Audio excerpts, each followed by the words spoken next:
Ikrin mek benani chawan na usin shimeni kan ikpum ni mando I kan tan ikada mit naning kiniki mek benani chawan simi pen. So kiniki chan mun ada panitaikan sang nisutaikan. I would like to acknowledge the Chinook Nation, and this is their homeland. This is where they belong, and I'm glad to be on their traditional lands. Good evening, ladies and gentlemen. They left me a whole big topic, what to talk about. This one works. Okay. Yeah. Does it work now? Kind of scary, huh? Well, first of all, I guess we'll talk about some of the latest things that happen in Shoshone land. One, which is, the Divine Strait, which is some kind of a bomb that was supposed to be tested down at the nuclear test site. And with the help of a lot of good people, a lot of organizations, we were able to have that postponed indefinitely. What that word indefinitely means is not quite, I don't really understand what the word indefinitely means, but I wish they would use the word it's been canceled. That would have been, a better word than indefinitely. Then we can probably think, oh yeah, we did have a little victory here and a little victory there. It certainly would help our morals anyway. Anyway, I don't know exactly what they wanted to test that bomb for, but they said that it was something like a bunker buster. It's supposed to go underneath the ground to see what other nations have. And in one of the local papers, it mentioned in the same time Iran, and because Iran, they claim, is getting ready to do a nuclear bomb. And yet, the people that talk about Iran, having nuclear bomb, they just celebrated recently with India and Pakistan, who also have the bomb, and they're also, Muslims and as well Shiites. I don't know what kind of religion they have, but certainly there are many of them of the Muslim faith. And so, they put their arms around two groups, and then the other group, they shun him because he's going to have nuclear weapons. In Europe, there's many countries that have nuclear weapons, I suppose, and I suppose Israel is one of them. But that don't seem to make any difference. I mean, I think basically my whole opinion about nuclear weapons, that everybody should destroy their nuclear weapons or do away with them.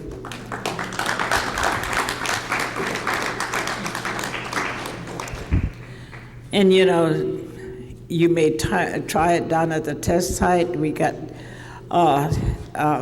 radiation contamination all over, and all of that contamination will last for thousands and thousands of years. And in the Southwest, they also have the uranium mining, which is also very bad. I've seen a lot of uranium miners that have come down with cancer and all of that. And some schools are even built right next door to it, or right on the pilings of the uranium pilings. This is totally nuts as far as I can see, They're children, and, you're supposed to take care of the children.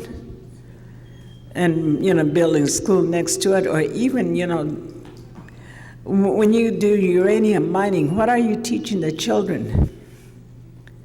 And what for? You're teaching him to use this certain type of rock in a certain way. Our creation stories tell us about rocks.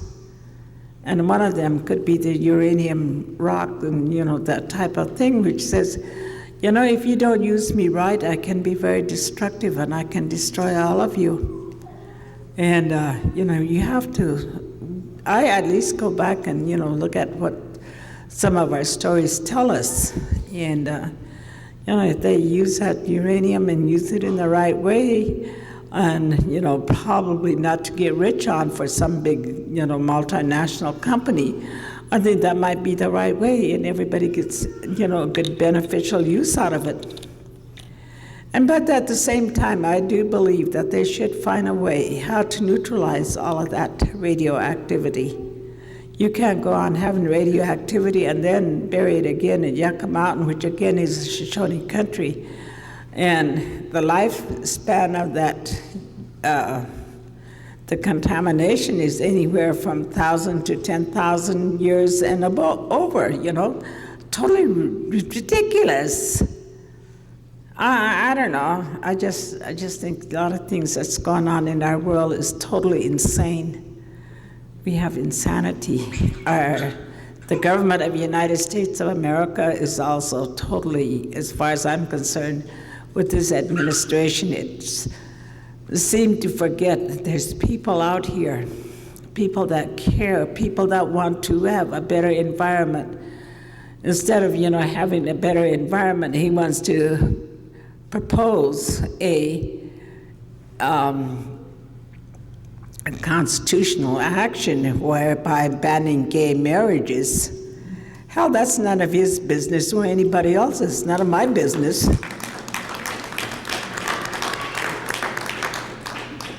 But I do believe that he has lessened the environmental laws, which in the way I think those environmental laws should be made tougher and stricter and enforced, simply because we are looking out for the rights of the young children that's not even born yet, and their children and their children. That is a duty of us today, is to look out for the rights of those that's not born, the rights of those that's not here. And what are we doing as mothers, grandmothers, great-grandparents? What are we doing?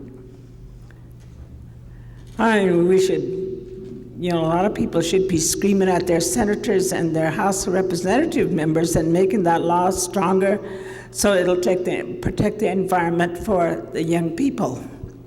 You gotta have clean water, you gotta have clean air, you gotta have clean land. And that's the way life goes on. If you destroy these things, then you are destroying life. And, they tell us here up in the Northwest, they tell us, your forest cleans your air. We have a lot of clear cutting around here. I think that's totally insane.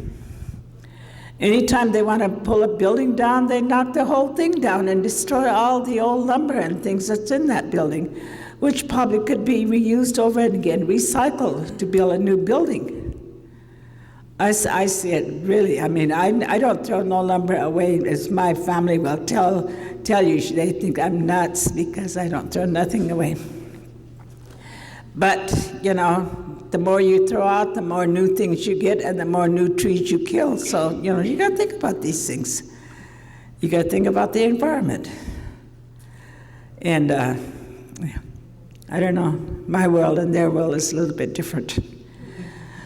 We also have mining activity in our area. We have probably the third largest gold mine in the whole world. Comes off the Shoshone lands. As far as Shoshones go, we don't get no benefit at all from the mines. Then they call it public lands, and I also don't believe if it's public lands, and I use the word if it's public lands, why doesn't the public get benefit from the millions and billions of dollars that's being stripped out of their land if it is a public land? Those mining companies, it's a welfare program for them. They make all the millions of bucks, and you don't see nothing. As far as Shoshone is concerned, in the Treaty of Ruby Valley, these things that I hear from the indigenous people is that they were supposed to get some kind of royalties off every mine. They're supposed to get royalties off the use of the land and everything else, in which we haven't seen anything from it. It just simply, I don't know, it just, we do have a treaty which recognizes us as a nation, and this is drafted in 1863. And I believe that it is agreement between us and the United States of America. And I think if the United States of America is going to be a good neighbor to the Shoshones, and not only to the Shoshones, but to the rest of the world, which it has treaties with, then it should honor all treaties, not just the treaties, those that's across the waters. I think they should honor the treaties that's here in on this Turtle Island here in the United States.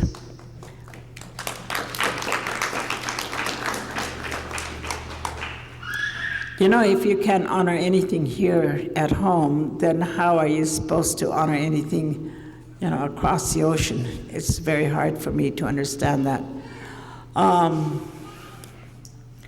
We've also, the Shoshone people have also seen different actions by the United States. One of them is a distribution bill where they try to force money down the throats of the Shoshone people, whether we like to, well, we call it the sellout program. They claim to have taken Western Shoshone land by gradual encroachment. I don't know if that's the law of the United States of America or if it's one of the racist laws only made for Indigenous peoples. If gradual encroachment is law of the land, so my friends, let me say this to you. You'll be next. Kind of watch your government. Because if they use that against us, certainly they're going to use it against you sometimes. Maybe not you sitting here in particular, but maybe your children or your grandchildren. So I would watch what's going on, and I would say, you know, you better stand up for the rights of those people that's being controlled by, or being, you know, they're offering us money for our lands which we don't want to sell.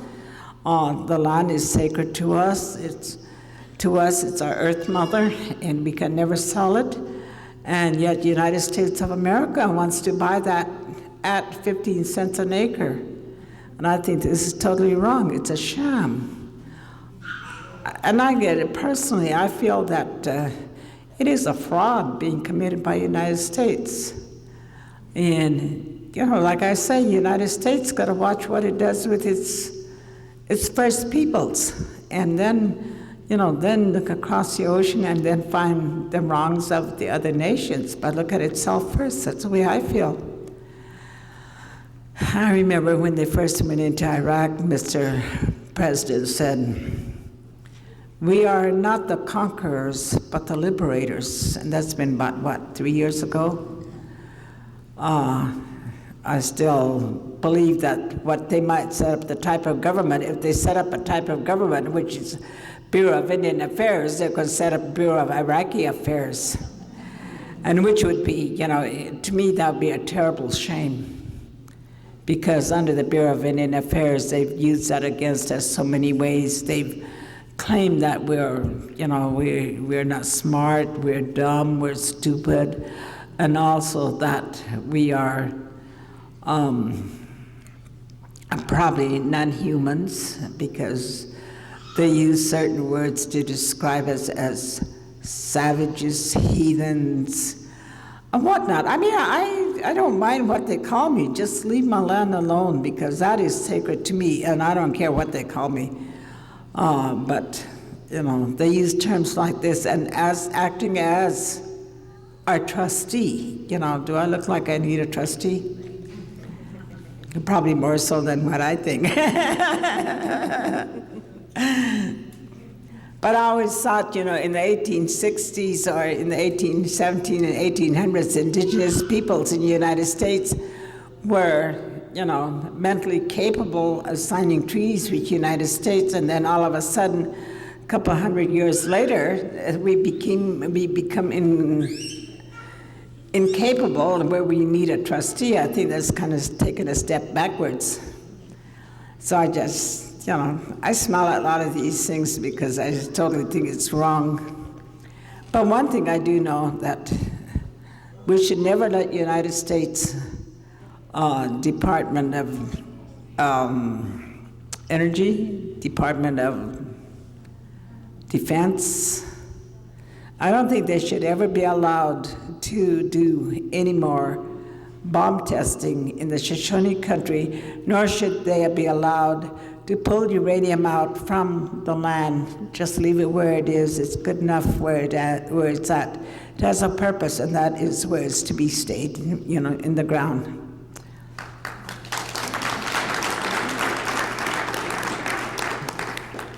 We as Indigenous people, we have seen so much destruction. Our job and our duty is to protect the land for the future generations. And we've been denied the right to protect the lands, to protect the environment by United States of America. Why don't they just give us a little chance and see how, if we can do a better job than what's being done? I think that would be a good way to start. Even if it's just on a small area, just leave us alone and we'll see what happens. I always said, if we fall on our face, so be it. Nobody tripped us but ourselves. So I think we need a chance to do what we think is best for the environment and for the future generations. Anyway, I have Julie over here, and maybe she can explain to you the recent finding of the United States guilty of denying Western Shoshone people our rights and also our rights as people.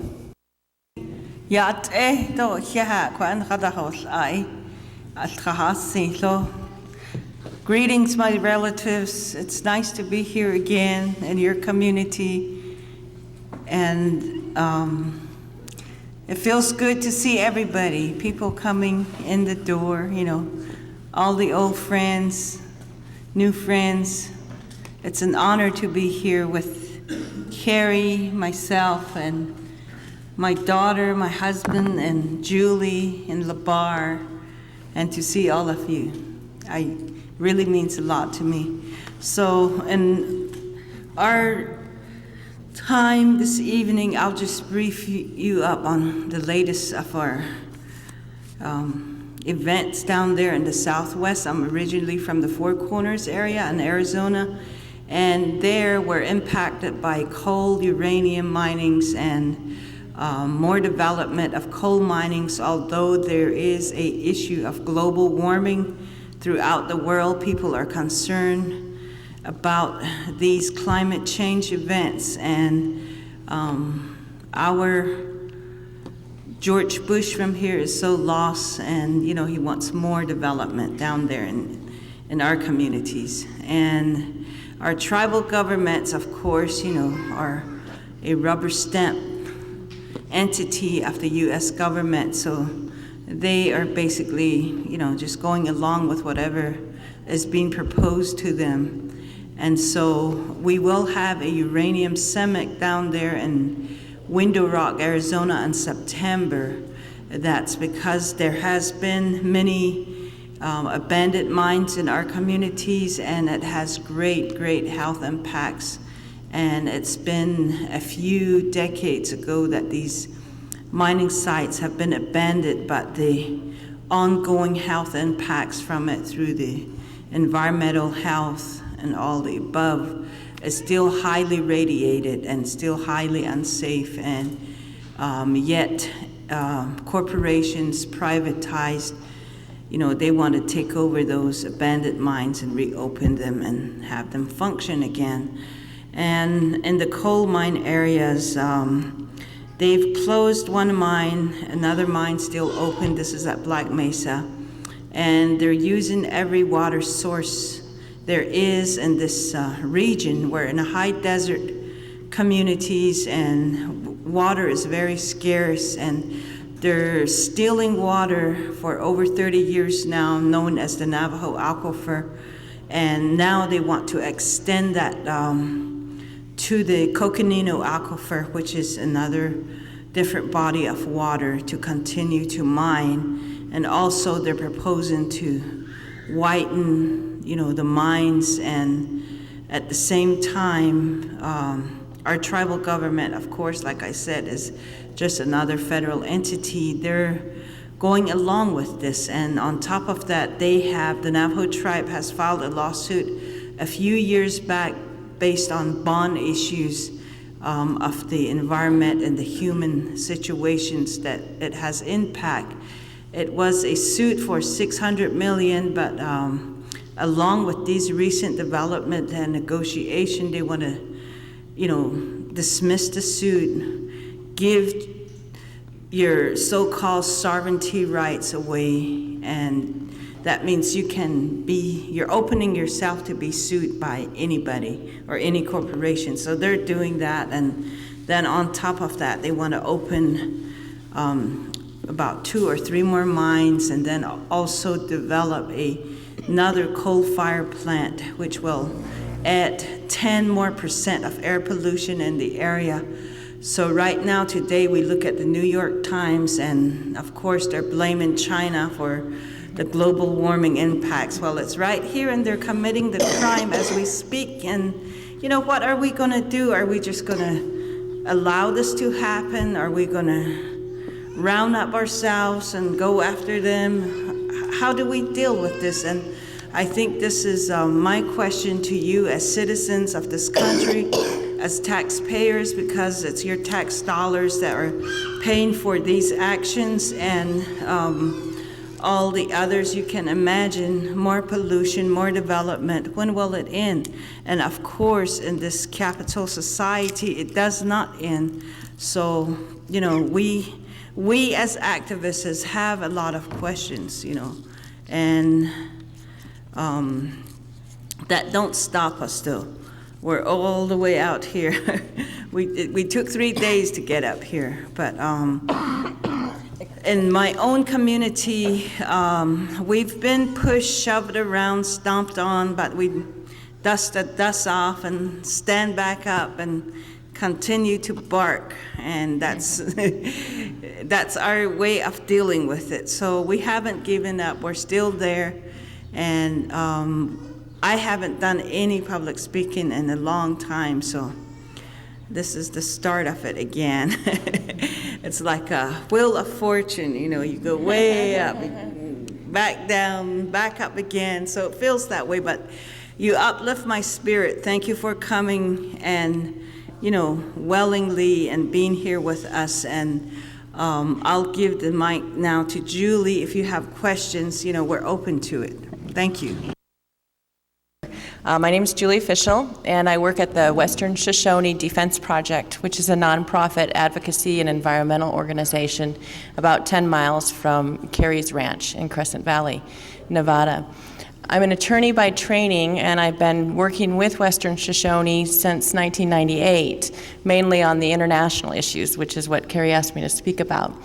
And what we have, this recent victory at the United Nations, is in March of this year, the Committee on the Elimination of Racial Discrimination, which the United States is a party to because they fully ratified the United Nations Convention, which set up this committee. This committee found fully in favor of Western Shoshone rights and rendered a full decision against the United States government, and they ordered them to cease and desist from any further destructive actions on Western Shoshone lands until there had been a good faith resolution that complied with all of the human rights standards with regards to Western Shoshone. And so it's a huge victory. And it follows in the wake of a decision that we got from another international human rights body, the Inter-American Commission on Human Rights, which gave its decision, or a final report it's called, in January of 2002 when it was made public. And that decision stated that the United States was in current violation of Western Shoshone rights to property, to due process, and to equality before the law. And the two recommendations made by that body was that, first, that the United States sit down and figure out a way to resolve the Western Shoshone land issue in good faith, either give them a hearing, which they've never had in the U.S. courts, or find some legislative or other way to negotiate out an acceptable resolution. Now, the second recommendation that they made was that the United States review all federal Indian law and policy to ensure that it's in compliance with recognized standards of human rights. And the United States' response to that decision was to come out in February, and this was actually, I said 2002, it was actually 2004 was when it was released, 2003 when it was released. Right after that, the U.S. sent out armed federal agents and rounded up over 500 Western Shoshone horses at gunpoint.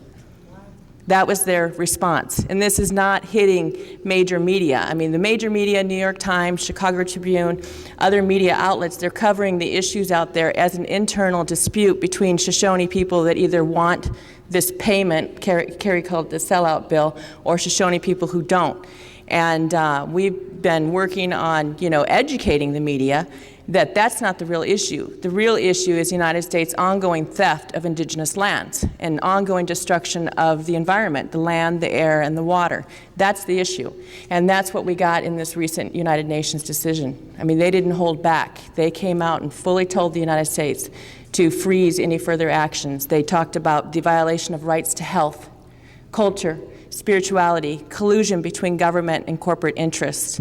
And these are all issues. Carrie mentioned that the terms used to label indigenous peoples as savage, heathen, other words that we see in current Supreme Court cases upheld under U.S. law is indigenous peoples being childlike in nature, therefore the need for a trusteeship.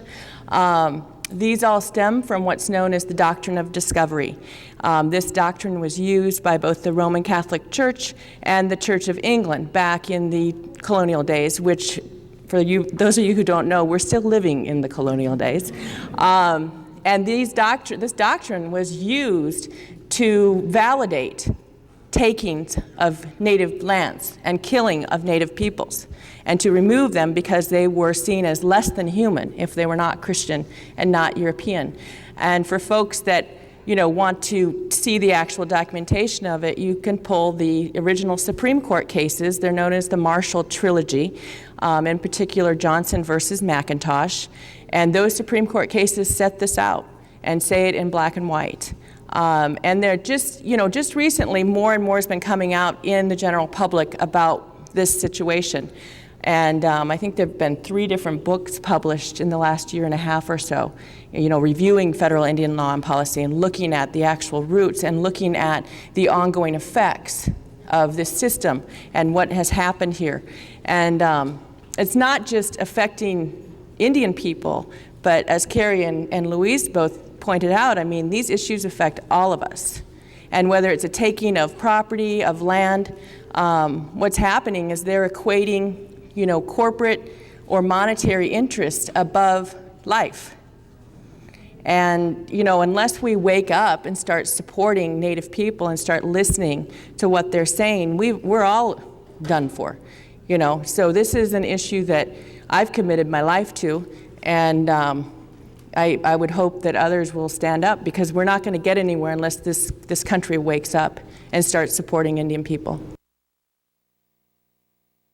Because they're capitalists and they're brainwashed by imperialistic worlds, and so they have to make that decision to be comfortable and everything so convenient that they don't have to, struggle.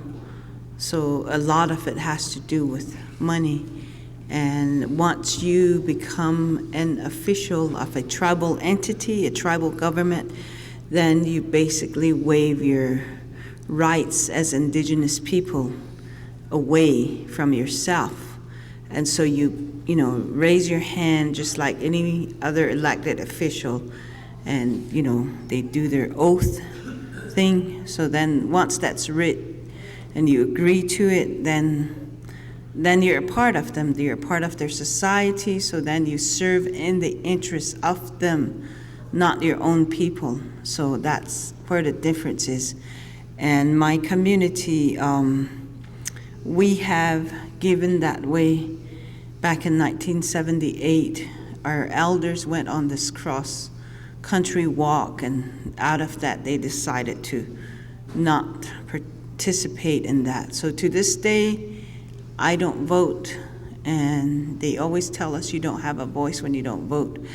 But we think outside the box, basically, and that's why we believe in our old ways rather than be a part of them by voting or, giving in to the idea of imperialism.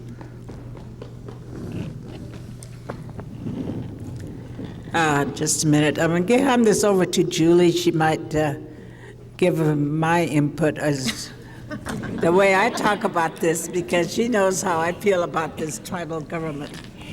Yeah, Carrie calls them the acts. She says for Indian people, there's all these special acts, and one of those acts is called the 1934 Indian Reorganization Act.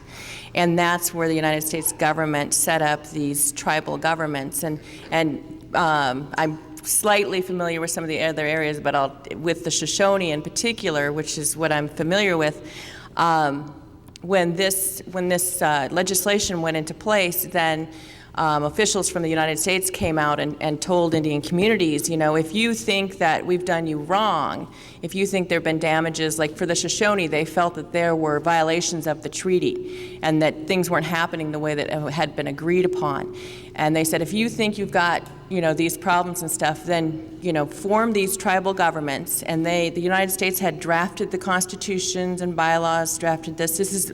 It's actually very similar to the indirect rule of the indirect method of colonialism used throughout West Africa, where they set up these mini colonial sets, and then certain tribal leaders, whoever, are then run for these offices. And oftentimes, at least in Shoshone territory, many of the original people who agreed to set up these tribal governments were people who had been sent away to the boarding schools.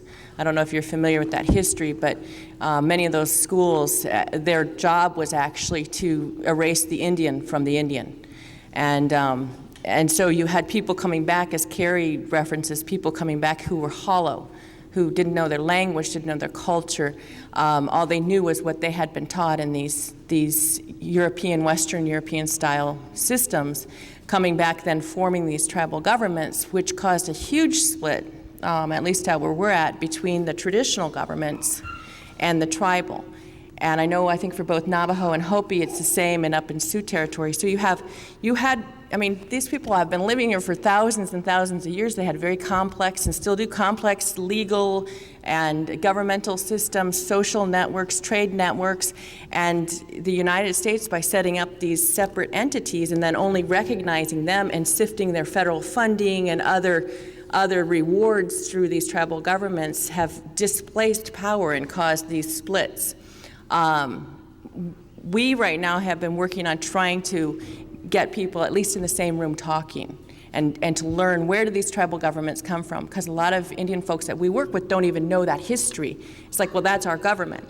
Well, wait a minute, that might be your government now that you're talking to and voting for, but before the U.S. was here, before white people ever came here, you had your own government. And, what is that? And what are your traditional teachings? What are your traditional laws?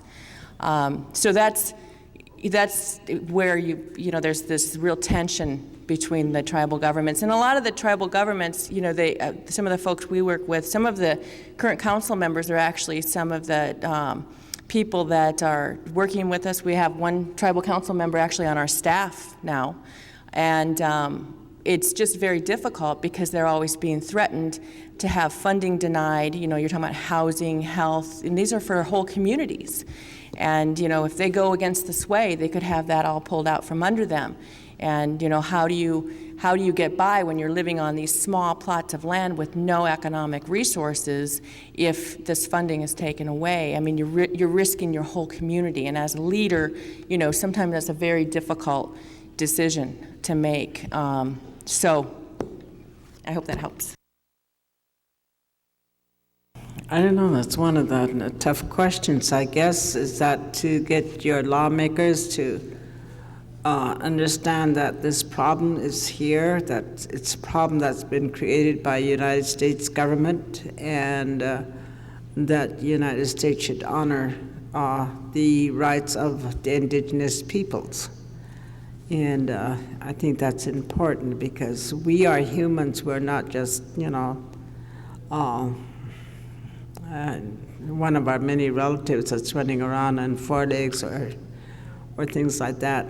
But anyway, I think basically politically, that would probably be one of the ways. I know Julie works in the office. She's got a better idea.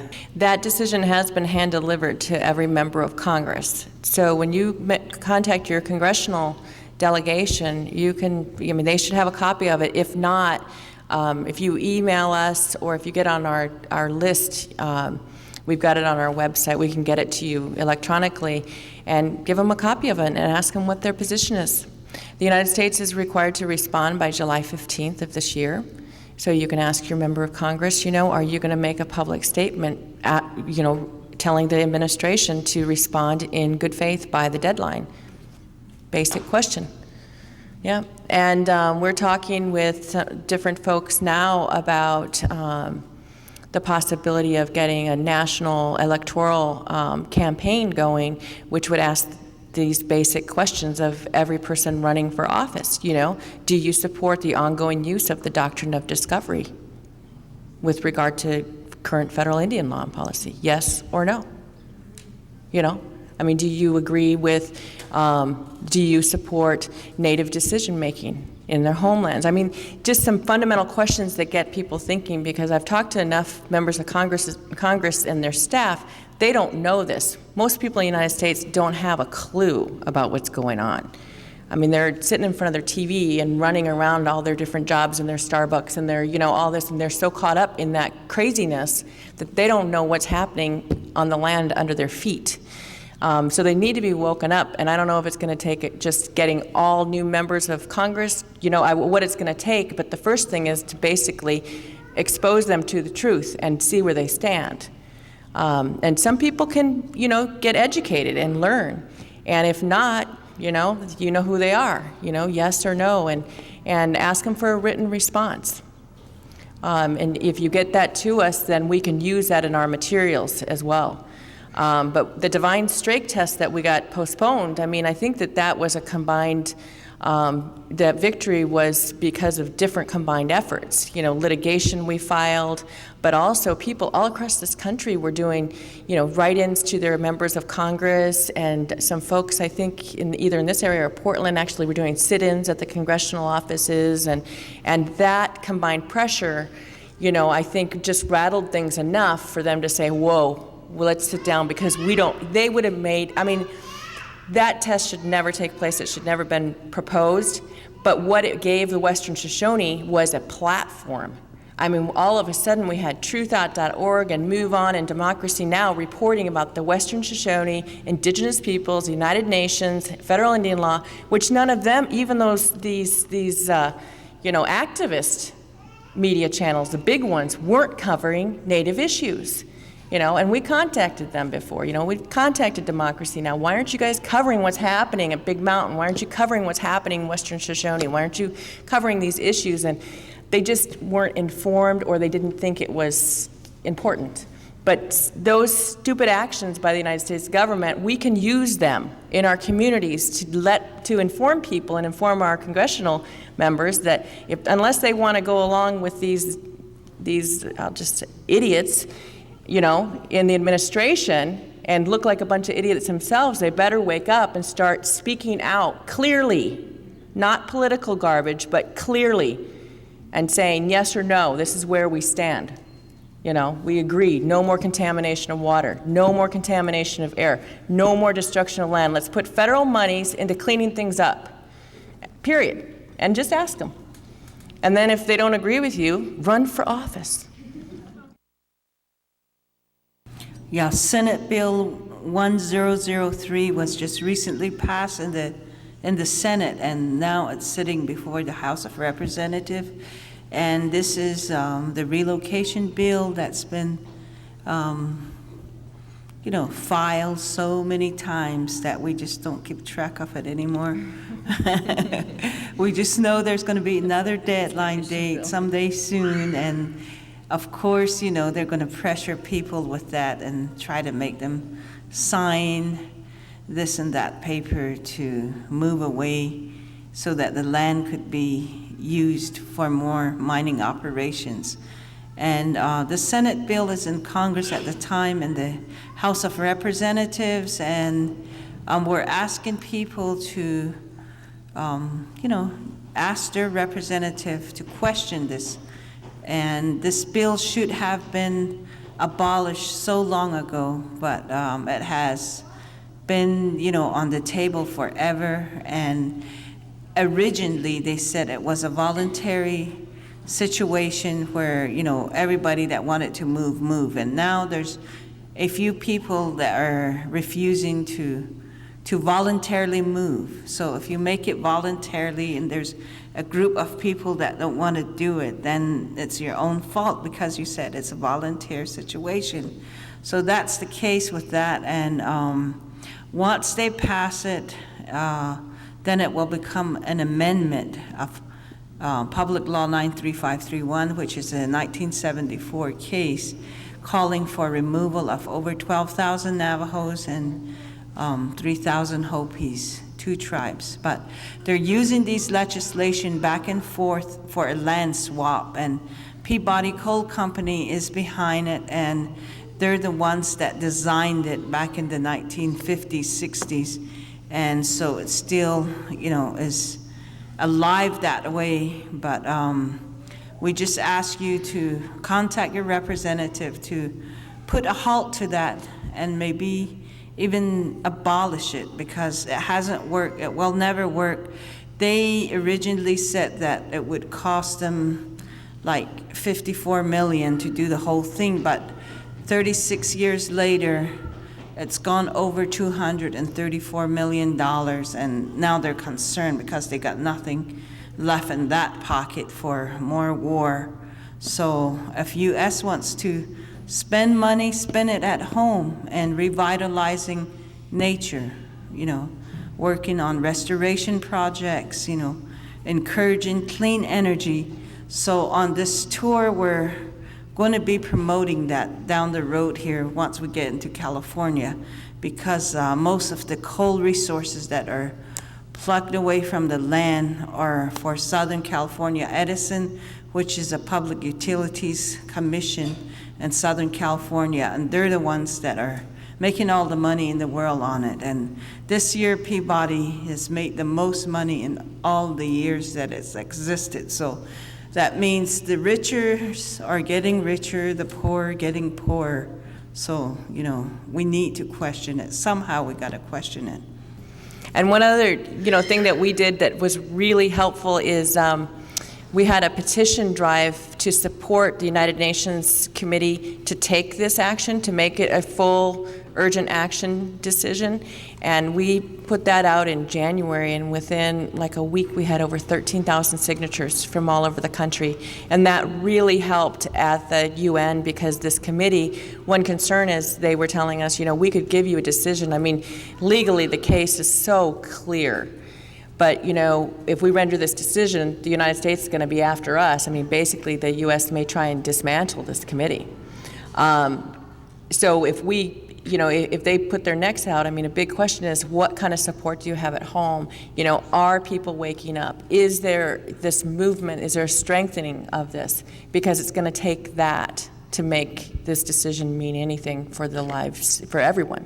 So that petition drive, and we may be doing that again. So if you get on our email list, which you can sign up either on site, on the line, on the website, or on that list that we sent around, then that's where we send out most of our action items, things that we're calling on people to do. The Divine Strike, our notifications all went out over our email list. We have a U.S. database as well, but we're not good about getting it out, as often as we should. But the email list we use very regularly, and we send out information alerts for other folks too. We support our work, we've been instructed that our work is for all indigenous peoples, and so we try to always promote and encourage support for everyone's struggles and use our work that way. That's the BIA at work for you. They'll make sure it goes on and on and on and on, because that's the case in our case in Black Mesa. It doesn't end. I've practically struggling for human rights all my life, environmental rights, environmental justice all my life.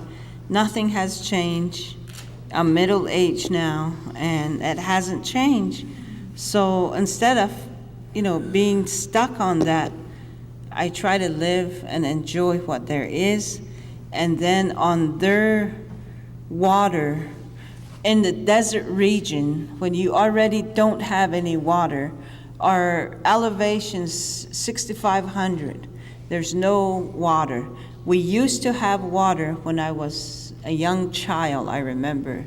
We had natural springs, we had running water in the ravines, in the ditches. Now, for the last 20 years, it's been dry, and the water table, because they use so much water per day, it's dropped so far, so all the natural springs are dried out. There's no more water holes, natural water holes left, and the earth in places are sinking. They call them sinkholes because the water is what was holding up the surface. So because it went down, there's certain places collapsing, and they refuse to acknowledge that. USGS has done a survey or analysis. They say that this is just a drop in the bucket, but it's a big lie, because we see the evidence. We know the changes, and there's no more water. So because that water table has dropped, they want to go to another water source nearby and pipe in the water from there 95 miles up to Black Mesa, and then continue to flush the coal. And then in the meantime, develop more coal fire plants. Although there's global warming, everybody's concerned except for George Bush. And this is his agenda, to make more pollution and continue to kill the earth. Down there in the Southwest in the last few years, our trees started dying out. Everything's turning brown. Shrubs are turning brown, and the land's dying, but that's still not enough. They want to add another power plant, and that will boost up the pollution 10% more. The community people are opposed to it. They're trying really hard through their government, Navajo government, to oppose it, but they're not being heard. These people that are in the Navajo Tribal Council, all they see is dollar signs. So they don't listen to the people with real concern. They only look at the dollar sign, and they go for that, only that. So we need a government overhaul seriously, all the way to the national level. And I don't know, it's like we're back in the dark ages. We're still there. We haven't really gone anywhere yet. And so happened that we're indigenous people. You can give us our commodity food, or we can live without it. We don't care. And we stick with the roots and, berries and stuff like that. But because of the impacts of the air quality, those are dying, and that's what makes us more concerned. And we're thinking more ahead now. Those of us that are called grassroots indigenous people, and then you got the other group, and they're only focused on money and nothing else. So we're in a time where we don't have a lot of time left, and the earth's shifting, so hopefully they'll wake up. It's happening globally, and in the United States of America, who's supposed to be a real so-called real developed nation. It's only developed where the capitalism is concerned, and as far as environmental laws, it has not developed at all. I think that one of the things that you as a public should do is get on your representatives' cases and demand that the environmental laws to protect the land, the water, and the air would play an important role, because in indigenous ways, these represent life. Life cannot exist without clean air, without clean water, and without clean land. And to have life, and if life is going to continue on this earth, then those things must be protected. And in order to protect anything, it has to come from you folks. Louise just got to telling you that, the water table has dropped. There is no more water. And I see that in the Shoshone country, because gold mining is pumping out millions of gallons of water, some as much as 70,000 gallons of water per minute to get to that gold, which is ridiculous. It runs 24 hours a day. And, they have theirs with a slurry there, and we have ours with the gold companies, because what they're doing, they're mining gold underneath the water table, so they have to take that water out. Basically, I would like to see life instead of gold being, the most important thing. And gold is something that was there for a reason. I couldn't tell you what the reason was, but it's there for a reason.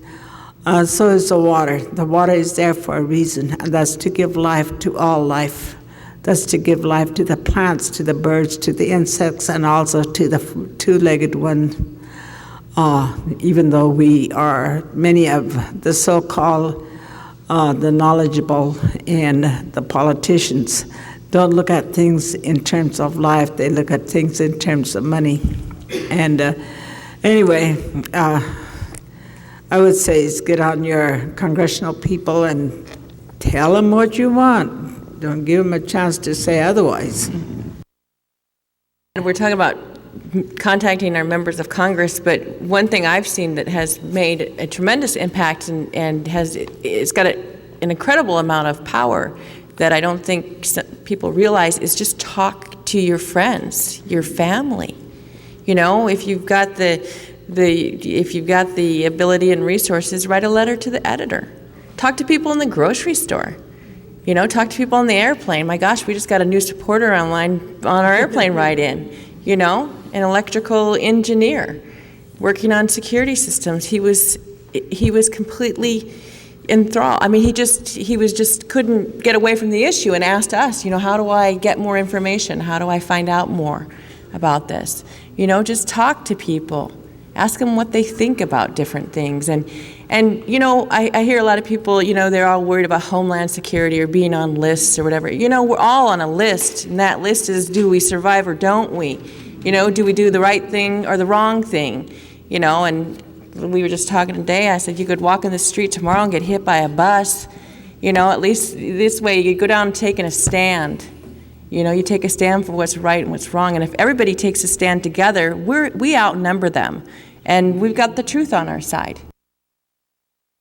You asked about boycotting New Gold. We're part of an international consumer boycott. It's called the No Dirty Gold campaign. It's modeled after the No Blood Diamonds campaign, and it was started about a year ago. And the day after that campaign was launched, we immediately had a call from one of the third largest gold company, asking us if we would sit down with them and talk through some of our issues. And then we had the CEO of Placer Dome, which, it's a Canadian-based multinational, sitting in our single-wide trailer office, talking to her and her late sister, listening to them. They were scared because they know there's power in people. The next steps we can do is we could, launch campaigns to get universities and colleges and public education funds and stuff to pull their shares from companies that are operating in violation of Indigenous land rights. Because one of the arguments, and we actually have been looking at different alternatives in terms of filing a Free Trade Act, which would be based on the fact that United States federal Indian law and policy is so far below internationally recognized standards that these companies are basically getting illegal subsidies by raping Indian lands. They're allowed to come in here and completely disregard the original owner's rights and decision-making authority based on U.S. federal Indian law and policy. That's how they get away with it. So a country like Bolivia, for example, who has now said to the companies, you either play ball our way or you don't do business here. They want to uphold recognized standards of human rights in Bolivia. Well, how are they supposed to compete if the United States is basically letting these companies do whatever they want? And so there could be some type of fair trade argument, which plays into their whole game, which wakes people up to, because a lot of people understand that issue. And that's another thing, is trying to talk about these issues in words that the general public, people understand. And that's another way to do that. But we are part of that campaign, and so you can sign up for that on it's nodirtygold.org is the website for that, and it's international, so we're linked in with Native communities from all the different areas around the world. One way to kind of judge actions that, based on the traditional laws, like Carrie said, the sacred things, the land, the air, the water, and then there's the sun. But LAWS, those are the laws: land, air, water, sun.